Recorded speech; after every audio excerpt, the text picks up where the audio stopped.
My name is Noah, and I'm 72 years old. 3 months ago, I buried my son Daniel. The day after the funeral, my daughter-in-law Victoria showed me a stack of papers. "Sign these," she said, sliding them across my kitchen table. I looked up at her. "What are they?" "Just estate documents. Daniel wanted me to handle everything." I trusted her. Daniel had loved her for 8 years. "Where do I sign?" She pointed to highlighted lines. Here, here, and here. I signed without reading. Biggest mistake of my life. 2 weeks later, Victoria showed up with a sheriff's deputy. "Mr. Whitmore, you need to vacate the premises," the deputy said. "This property belongs to Mrs. Victoria Whitmore now." "What?" I stared at Victoria. "This is my house." Victoria crossed her arms. "Actually, it was in Daniel's name. He inherited it for tax purposes, remember? Now it's mine." "But we had an agreement." "Agreements mean nothing without legal documentation," she interrupted. "You have 72 hours. The deputy looked uncomfortable. "Sir, do you want to call a lawyer?" "I can't afford a lawyer right now." Victoria laughed. "That's because the $45 million Daniel left is mine too. All of it." I felt the room spinning. $45 million? "Every penny," she said. "The business, the investments, the life insurance. I'm the sole beneficiary." "What about me? Daniel would never—" "But he did." She held up documents. "His will is very clear. Everything goes to his beloved wife."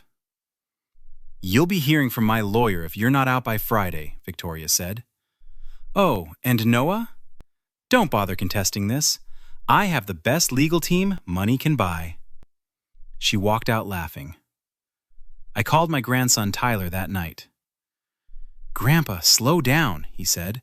"What happened?" "Victoria took everything. The house, the money, everything your father built." "That's impossible. Dad told me he'd set up trusts to protect you."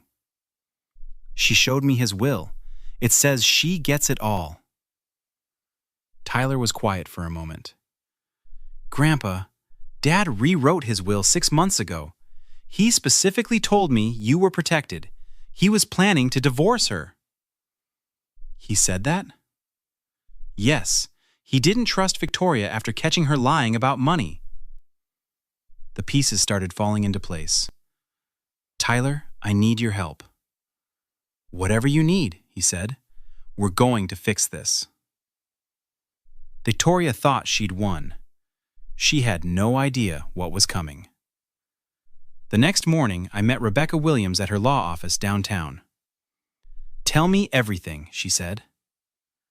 "My daughter-in-law forged my son's will. She stole $45 million and kicked me out of my house." Rebecca leaned forward. "That's a serious accusation. Do you have proof?" "My grandson Tyler said Daniel rewrote his will 6 months ago." "Did Daniel use a lawyer?" I nodded. "Stephen Patterson. He's been Daniel's attorney for years." Rebecca pulled out her phone. "I'm calling him right now." She put it on speaker. "Stephen, it's Rebecca Williams. I'm sitting with Noah Whitmore. Did you prepare Daniel Whitmore's will?" "I did, about 6 months ago. Why?" "What did it say regarding Noah?" "Daniel left his father the house free and clear, plus a $5 million trust. Victoria got the business and remaining assets, but she couldn't touch Noah's inheritance." Rebecca and I locked eyes. "Stephen, Victoria's claiming she has a will leaving her everything," I said. "That's impossible. I have the original will in my office safe. He wouldn't have changed anything without calling me." Rebecca smiled. "Thanks, Stephen. Send me a certified copy today." After hanging up, she turned to me. "Noah, Victoria forged that will." "How do we prove it?" "We need the original documents she showed you. Can you get them?" I thought for a moment. My key still works. If you happen to retrieve your personal belongings, I understand.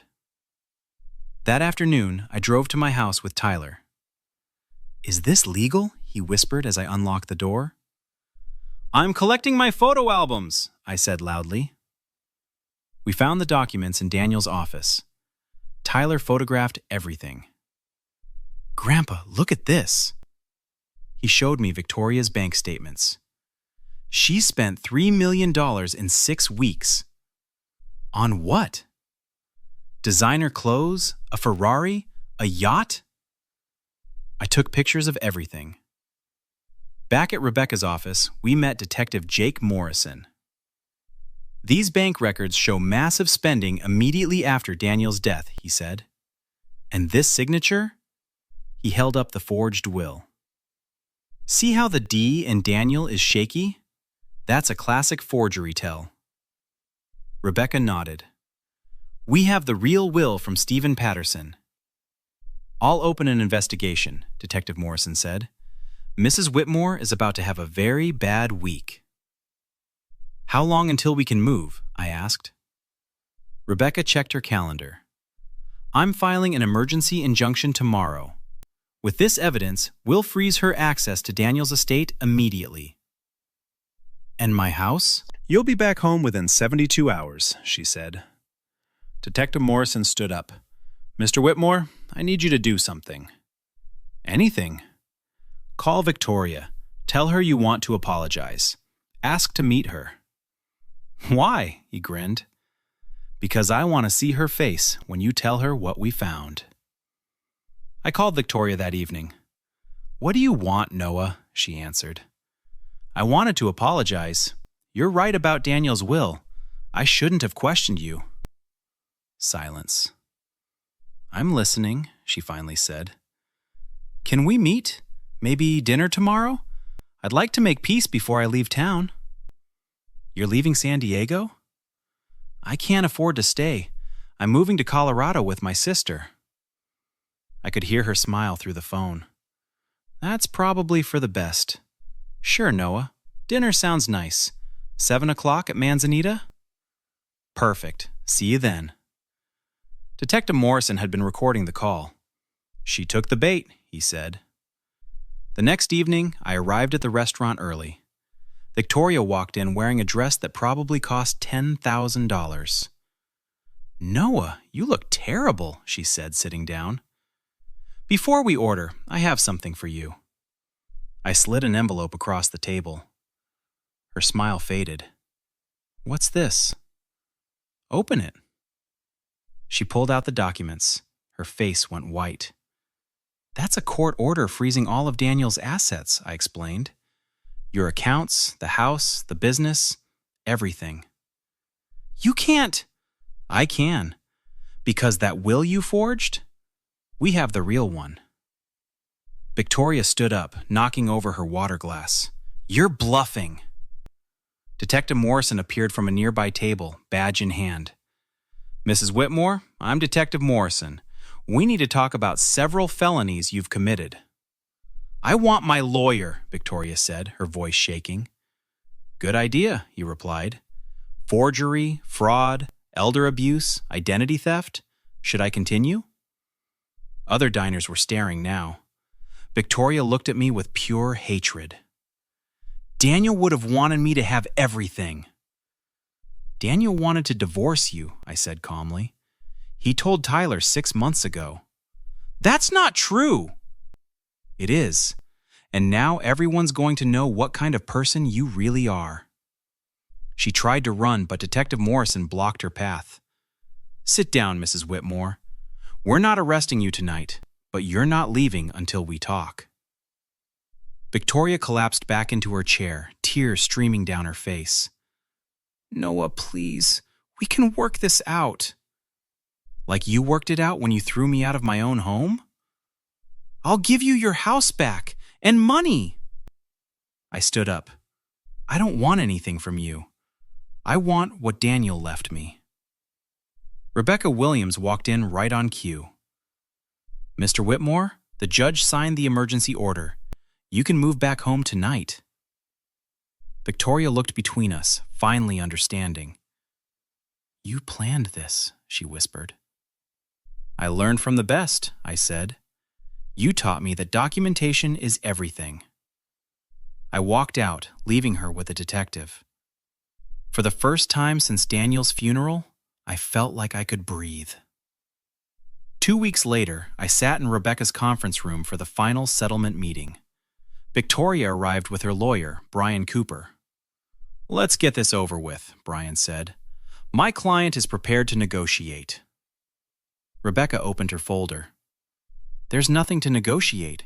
Mrs. Whitmore forged a will and stole $45 million. She's returning every penny." "We're willing to return $30 million, Brian offered. "Her lifestyle?" I interrupted.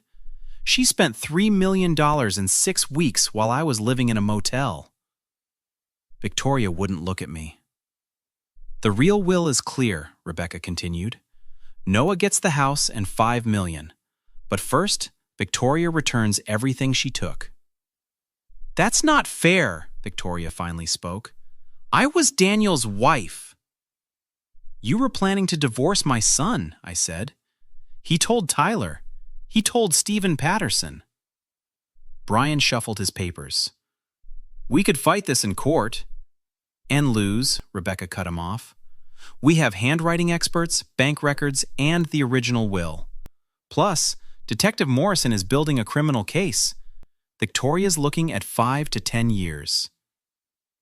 Victoria's face crumpled. "Prison?" "Elder abuse is a felony," Rebecca said. "So is forgery and fraud." "Unless," I said, "you return everything today and sign a confession." Brian leaned toward Victoria. "Take the deal." "I don't have $3 million anymore," Victoria whispered. "I spent it." "Then sell the yacht," I said. "Sell the Ferrari. Sell every designer bag you bought with my son's money." "Noah, please." "Please what, Victoria? Please forgive you?" She started crying. "I'm sorry. I panicked after Daniel died." "You could have been honest," I said. "Instead, you threw a 72-year-old man out of his home." Rebecca pushed papers across the table. "Sign here. You return all assets, you move out by Friday, and you accept the terms of Daniel's real will." "What if I refuse?" Victoria asked. "Then Detective Morrison arrests you tomorrow morning," Rebecca said. Brian grabbed the pen and handed it to Victoria. "Sign it." Her hand shook as she signed each page. "There," she said bitterly. "Are you happy now?" "No," I answered. "My son is dead, but at least justice is served." Rebecca collected the signed documents. "Victoria, you have 72 hours to vacate." Victoria stood up. "I know you'll never forgive me." "You're right," I said. "Daniel trusted you, and you dishonored his memory." "He wasn't perfect either," she shouted. "He worked all the time." "So you stole $45 million? She had no answer. Brian led her toward the door. She turned back one last time. "I hope you're happy with your house and money." "I am," I said, "because it's mine. It was always mine." After they left, Rebecca smiled at me. "How do you feel?" "Relieved." Tyler walked in. "Grandpa, it's over?" "It's over," I confirmed. "Good. I had your locks changed. Your house is ready." I hugged my grandson. "Thank you for believing me." That evening, I stood in my living room and looked at Daniel's photo. "I got them back, son," I said quietly. Tyler put his hand on my shoulder. "Dad would be proud." The doorbell rang. Detective Morrison walked in smiling. "Noah, I have news. Victoria's being charged with felony fraud." "Will she go to prison?" I asked. "Probably not with a first offense, but she'll have a felony record." "That's enough for me," I said. This wasn't about revenge. It was about making sure my son's wishes were honored. Victoria thought grief made me weak. She learned that underestimating someone is the fastest way to lose everything. Have you ever had to fight family members over an inheritance? Sometimes the people closest to us are the ones who hurt us most. Like and subscribe for more stories about people who refused to be victims and fought back the right way.